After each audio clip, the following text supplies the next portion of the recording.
Corporate Finance Excel Practice Problem. In this presentation, we're going to work a practice problem in Excel related to turnover ratios. We're going to have a 2-year comparison calculating the turnover ratios for 2 years so we can compare them. Get ready. It's time to take a chance with corporate finance. Here we are in Excel. We have our information on the left-hand side. We're going to put that into the blue area into our worksheet on the right-hand side, calculating turnovers, including the accounts receivable turnover, the inventory turnover, the fixed asset turnover, and total asset turnover. We will be doing that for 2 years, 2000X1 and 2000X2, using the data on the left, which include sales for 2000X1, 4,300,000, and then we have the assets for that year. Cash, accounts receivable, inventory, net plant and equipment, total assets. We want to calculate those turnovers that we just took a look at. We can see them clearly on the right. Then in 2000X2, we're going to say that the sales have increased to this number and that the assets have now changed to these numbers. And then we'll do that calculation for the second year so we can have our comparison.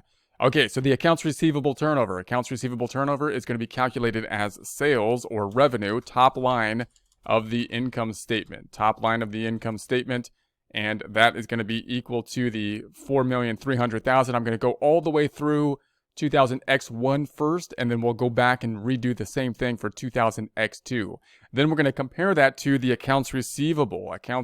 Now remember, sales is on, and this is going to be true for all of these turnover things, because we're trying to basically compare something that's on the balance sheet to something that's on the income statement, and anytime we do that, then we could have the balance sheet item.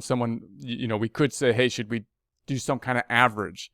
Because or should we just pick the number from the balance sheet at what's going to be most representative of accounts receivable so that we can match the time period, because the sales represents beginning and an end, a whole year's worth of data, whereas the accounts receivable represents some number that is as of a point in time, but we want to compare these two things. So you might see an average. Most common average would be beginning of the year plus the end of the year divided by 2. That should sound somewhat arbitrary to you because, again, they're just kind of picking two numbers that happen to be furthest away by time and hoping that that'll give some, like a better estimate. Doesn't necessarily do that per se, but it's an attempt. You could make other attempts, take more points and make a different average, taking more points in the year. But in any case, we're going to divide it by accounts receivable, and that's going to give us our turnover for the accounts receivable turnover. So, and that's going to be equal to, we're going to say up to the 4,300,000 divided by the 869,000, giving us 5. We're going to add some decimals here, go into the home tab, numbers group, add a few decimals. And so we could keep on going here, but we typically stop at 2. I'm going to put an underline up top, home tab, font group, and underline. So we're going to say that the accounts receivable turns over during this period for 4.95 times about in the year. So we would like these turnovers typically to be higher, because if we're turning these over higher, then we're increasing the collection process for the accounts receivable. And the more times we turn it over, then the better our cash flow will be, and the more likely we will be collecting on these things. So the point is that we would like these to be higher. If you look at 4.95 and you just say, oh, well, is that good or bad? Then, well, you don't really know unless you compare it to something else typically. An industry standard, it could be good or bad depending on the industry. Different industries will have different collection periods that are just basically standard. So you have to basically then compare it to yourself in the past and see if you're getting better or worse, comparing to your own data, and then comparing to the data in the industry to see if you're on par with what's being done in the industry. And if not, then you can obviously try to improve. So time for improvement. So then we got the inventory turnover, similar kind of process. We're going to be comparing now the sales once again, but we're going to be comparing the sales to. And notice when you're thinking about inventory, as I do this, you're going to see two different people or two different arguments as to what you should do with inventory turnover, comparing either two income statement accounts. You can compare sales or cost of goods sold. Now we'll get into more of a breakdown in terms of why in another presentation and in one of the presentations on this as to why you might be using sales or cost of goods sold. It would seem cost of goods sold is kind of the more intuitive income statement number to be using because cost of goods sold kind of represents the expense of the inventory. But there are reasons to basically use sales as well, and there's going to be arguments on either side of that. So remember, it depends then on what kind of, if you're looking at a test or something like that, it depends on what the standard is of the test as to whether you're going to be using sales or cost of goods sold. In practice, of course, then you're trying to pick the best ratio that gives you the most information. And then, so you want to pick, what's the information or what are you looking for? And what's the information that's going to be best in that situation. So we'll talk a little bit more about that later. We're going to use sales here now. But again, remember, could be using cost of goods sold depending on what the criteria is for where you're working this ratio for. And then we're going to be comparing that to inventory. So inventory, remembering that now, once again, inventory is a balance sheet item. You're comparing that to an income statement item. Therefore, you might have on the balance sheet item sometimes taking some type of average. We need average inventory, it might be said. And then if you take the average inventory, the most common average is simply to take the beginning inventory plus the ending inventory, dividing by 2, arbitrary average, which the only reason it's an average is because we're taking two numbers and adding them together and dividing by 2. We're just taking 2 points in time and then adding them together to divide by 2 to try to find some number that's more representative of the time frame beginning to end that is represented by the sales number because it's an income statement number. So the inventory is going to be the 417. And that'll give us the inventory turnover. The inventory turnover is going to be equal to the 4,300,000 divided by the 417. We'll then add some decimals there. Home tab, numbers group, adding decimals. We could keep going. We're going to have to deal with rounding because this is a, ratio's got to deal with rounding all the time. We're going to round it off to the 2 places here. And let's put an underline up top. We're going to go back up top. Font underline. So this is going to be dealing with how well we're rotating our inventory.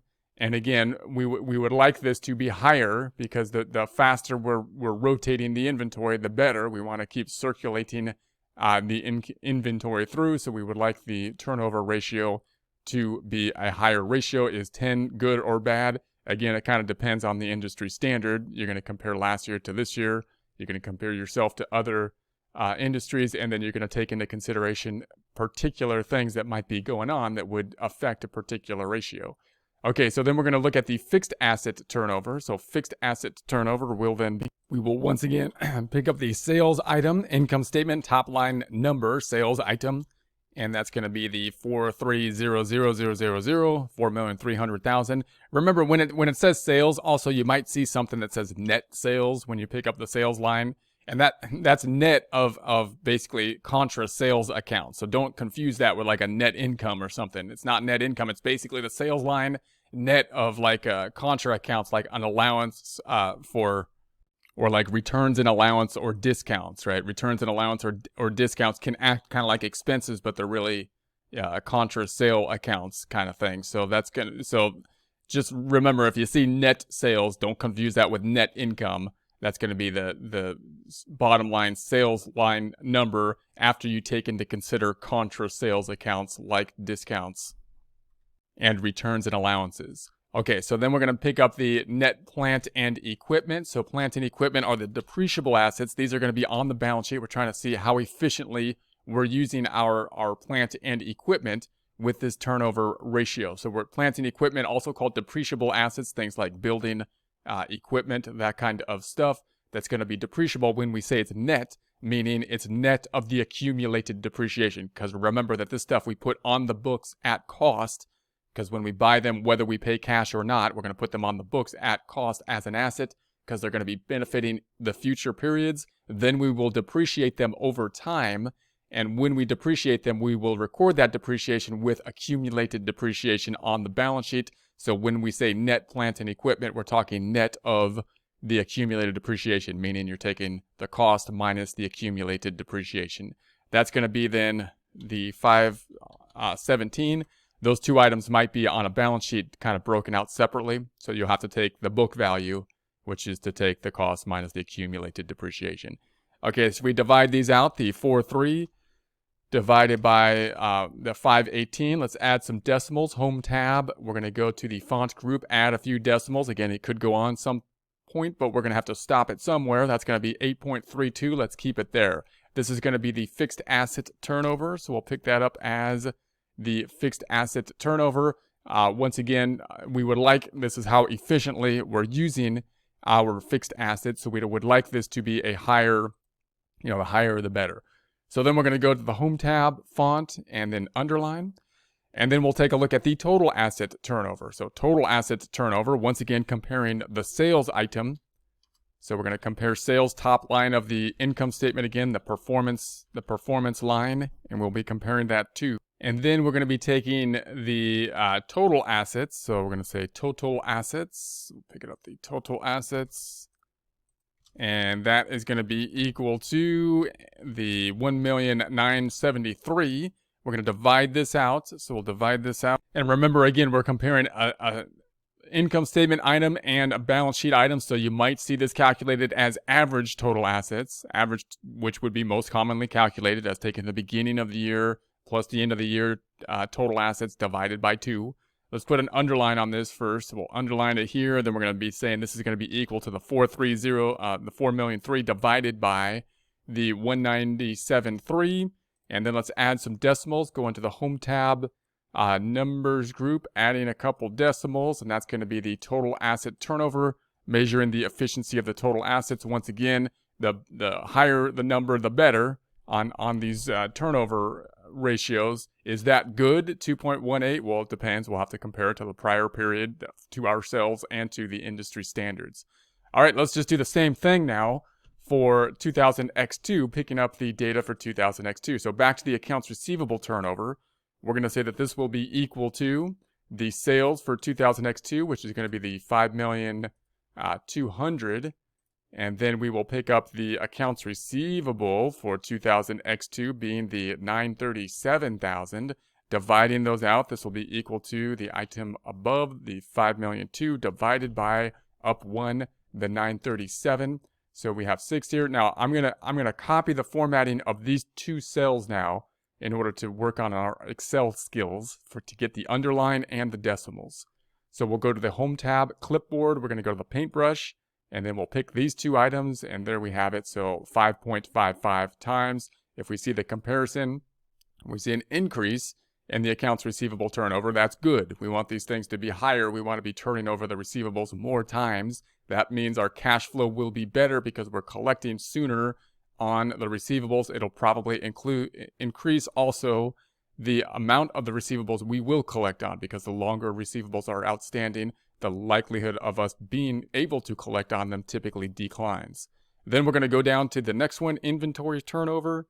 We're going to say, all right, the inventory turnover year 2, we got the sales divided by the inventory, remembering that this turnover may be calculated by cost of goods sold divided by the inventory. So keep that in mind. It really depends, because you need to know the context of where you're working to see which it'll be, and you want to understand both of them. So when you see these little like when I first started learning this, if you're going through to finance from accounting, where accounting is everything is standardized by rule, like the point is for it to be standardized. So any kind of deviation, if you're coming from accounting, you're going to go, what? Well, we won't be able to compare from here to here because people are doing these ratios differently. And that's the way, because it's not as standardized here. So you're going to have to look at, you're going to do whatever you think is best in practice, right? So there could be some standardizations depending on where you're looking for people to get the best information for what they're doing. But it's not, often as standardized as like generally accepted accounting principles, which might mandate, they've made the decision and they've mandated one way or the other on certain types of things, possibly. In any case, we're going to take the top number divided by the bottom number. Then let's do our same formatting. I'm going to copy these two cells formatting so that I get the underline and the decimals. We're going to go to the Home tab, Clipboard, Paintbrush, the formatting. Now we're at 5. Now this has declined a lot. So this is kind of gone down. So this is kind of a problem for us typically. And because the turnover has gone down, we like them to go up, right? Because that would mean that the inventory is turning over quicker, and the quicker the inventory turns over, that's typically a good thing. We want to be turning over the inventory because that's what generates our sales and whatnot. Now, what happened here? You can see the inventory has gone up a lot, so that the fixed asset has gone up a lot. So maybe we purchased more inventory than we needed, than we're clearing out at this point in time. We might have too much inventory. Maybe it's because there was a discount and we purchased a whole lot of inventory or something at some point in time. But that resulted in the inventory turnover declining as we make that comparison. Okay, so then if we go to the fixed asset turnover, once again, we'll pick up the sales, and then we're going to pick up the property, plant, and equipment. And so if we divide this out, this is going to be equal to this number divided by this number. Let's copy this out again. We're going to copy the formatting, home tab, clipboard formatting, and paste this over here. So this is going up to 10 times. So that's typically going to be good. That means that it looks like we're being more efficient on our fixed asset use. And you would think that some of these would go up, considering the fact, the fixed assets usually stays relatively constant, right? If we didn't buy a lot of more fixed assets, the fixed asset stays relatively constant, and our sales went up. So that would mean we're using our fixed assets more efficiently. You would think this would increase, and that would be a good thing. Then we're going to have the sales here for the total asset turnover, comparing that to our total assets for 2000x2. We're going to divide this out. This equals the 5200, the 5,000,002 divided by the total assets. Let's format paint this. We're going to select these two, go to the home tab, clipboard, paintbrush, and format that paint over here. And now we're comparing how efficiently we're using our total assets. Now notice all of these looked good except for this big decline in the inventory turnover. And then the total assets, how efficiently we're using the total assets went down in total as well. So it looks like that's primarily because we've got this decrease in the inventory turnover. So why do we have a decrease? So then we would want to drill down on this. We'd say, okay, if I look at these turnover ratios, we're going to say the total assets turnover, which is kind of taking everything into consideration. Notice these are all assets, right? Accounts receivable, inventory, net plant and equipment. If we take the total of all of them, we see a decrease, which is not good because we want these things to be going up. And so if we look, and then we drill down, if we look at the detail, well, why would that be? Well, it's not the receivables turned over faster. Our sales went up, which is typically a good thing. The receivables went up, but the receivable turnover went up, which is typically a good thing. Receivables going up may be a bad thing, right? Because that means we're holding on to more receivables possibly. It might be because we're not turning it over, but not typically the case, because the reason the receivables went up is because sales went up, which you would think would make receivables go up. So receivable turnovers look good. The inventory looks bad. So we're like, okay, the accounts receivable went down. How can that be? The sales went up. You would think that the inventory turnover would go up. It would, because up would be good, right? And it went down. Why would that be? Well, we had this huge increase in inventory. So is that because we're not selling the inventory? Doesn't really look like that, because our sales were up. Maybe it looks like we might have purchased a bunch of inventory or something like that that's not being sold as possibly the rate we thought it would, and resulting in this decline in the inventory turnover, which is mainly affecting our total asset turnover, right? And then we got the fixed asset, which once again the sales went up. Fixed assets are fairly constant, which they typically will be because we don't often put a lot more capital asset investments in, right? We do that periodically. And so that would make sense that the fixed asset turnover went up, and therefore the total asset turnover, kind of encompassing all these other turns, the other turns being the detail between these, went down. So it looks like primarily due to that inventory turnover decreasing.